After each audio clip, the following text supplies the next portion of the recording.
Bom dia, turma. Eu e a Janaína vamos apresentar a prova criativa de Psicologia das Necessidades Especiais sobre surdez e deficiência auditiva, superdotação e ou altas habilidades. Sobre surdez e deficiência auditiva. A audição, assim como a visão, é um senso de distância e nos prevê com informações externas. Quando a audição é limitada, ela afeta o indivíduo de forma significativa. Limita a comunicação, o acesso à apresentação da informação oral e a vida independente. Mais do que qualquer outro grupo de pessoas com deficiência, aquelas com surdez formam uma comunidade unida por uma cultura rica e um sistema único de comunicação.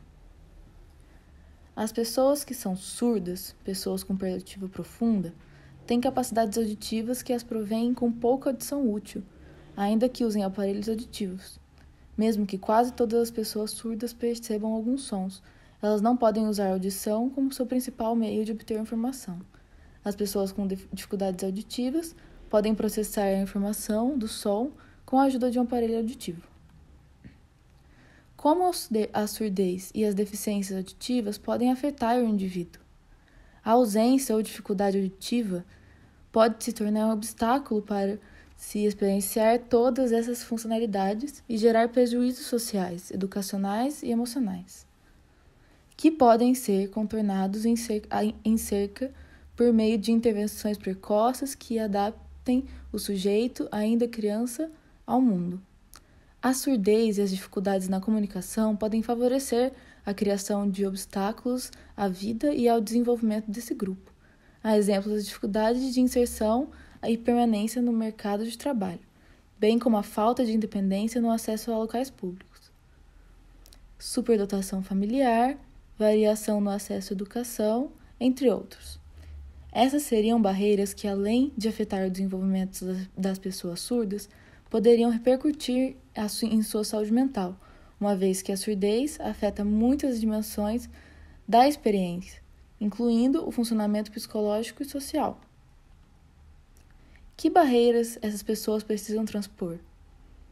Ainda há uma grande reserva de preconceito para se transpor, o que significa triunfar sobre o falso sentimento de combate e oposição à mente estreita. Mas é certo que o final virá. A discriminação e os preconceitos podem afetar o cotidiano do indivíduo. As leis federais, como a American with Disabilities Act, tentam eliminar os preconceitos e exigem emprego promovendo adaptações razoáveis, determinadas com base nas necessidades individuais, bem como intérpretes de linguagem de sinais, redução de barulho no local, trabalho, telefones especiais e linhas extras de telefones para permitir a tradução em tempo real. Oi, gente. Agora eu vou falar um pouquinho sobre os termos superdotação e altas habilidades e o que eles significam. Apesar de existirem diversas definições, a classificação vigente é: crianças e jovens com destacados talentos desempenham ou mostram o potencial para atuar em níveis notáveis de realização quando comparadas a outras crianças da mesma idade, com a mesma experiência ou no mesmo ambiente. Essas crianças e esses jovens exibem alta capacidade de desempenho nas áreas intelectuais, criativas ou artísticas. Possuem uma capacidade incomum de liderança ou superam expectativas em campos acadêmicos específicos. O comportamento dos superdotados ou do auto-habilidoso consiste na interação entre três traços.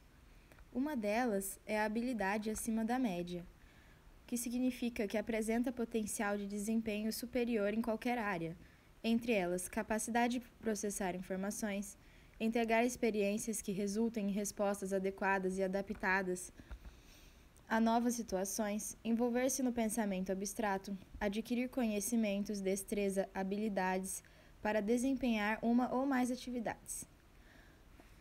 Por segundo, temos a criatividade, não somente na área artística, mas em qualquer área do interesse do indivíduo. Ou seja, vai ter fluência, flexibilidade e originalidade dos pensamentos, abertura a novas experiências, curiosidade, sensibilidade e coragem para correr riscos. E por terceiros, temos o comprometimento, O comportamento observável por meio de expressível nível de interesse, motivação e empenho pessoal nas tarefas que realiza. Perseverança, dedicação, esforço, persistência, autoconfiança e uma crença na sua própria habilidade de desenvolver um trabalho importante. Por que não são vistos? Por que ouvimos falar tão pouco dessas pessoas? Pela falta de pesquisas na área, poucos espaços de formação e também porque existem muitos mitos e crenças. Por exemplo, a concepção de que é apenas um talento, não altas habilidades, que é uma característica exclusivamente genética, que é um aluno nota 10 em tudo, de que a incidência das altas habilidades na população é muito pequena, ou de que é superdotado porque os pais os estimulam, entre outros mitos e crenças que existem. A questão é que muitos acham que essas crianças já chegam prontas para aprender, ou já sabem de tudo e são boas em tudo. Mas como estudamos, isso não é verdade. A criança não é necessariamente ótima em todas as áreas. A superdotação pode aparecer em áreas específicas do conhecimento humano, e como qualquer criança, necessita de um acompanhamento sério e competente. Assim, cabe ao profissional que irá acompanhar a criança deixar de lado seus paradigmas e entender a criança como ser humano. Segundo Henslow, a inteligência não é um conceito unitário, mas há vários tipos de inteligência, e desta forma, definições únicas não podem ser usadas para explicar este complicado conceito. Ou seja, o desenvolvimento de comportamentos de superdotação impõe novos desafios e demandas aos próprios indivíduos superdotados e seus familiares, que em alguma ocasião não possuem o esclarecimento necessário para atendê-los. O fato de ser talentosos não é suficiente para que este se desenvolva, necessitando o indivíduo de uma promoção constante do meio para a realização de suas potencialidades, seja família, escola ou ambiente onde vive, como para qualquer criança. Muito obrigada por assistir.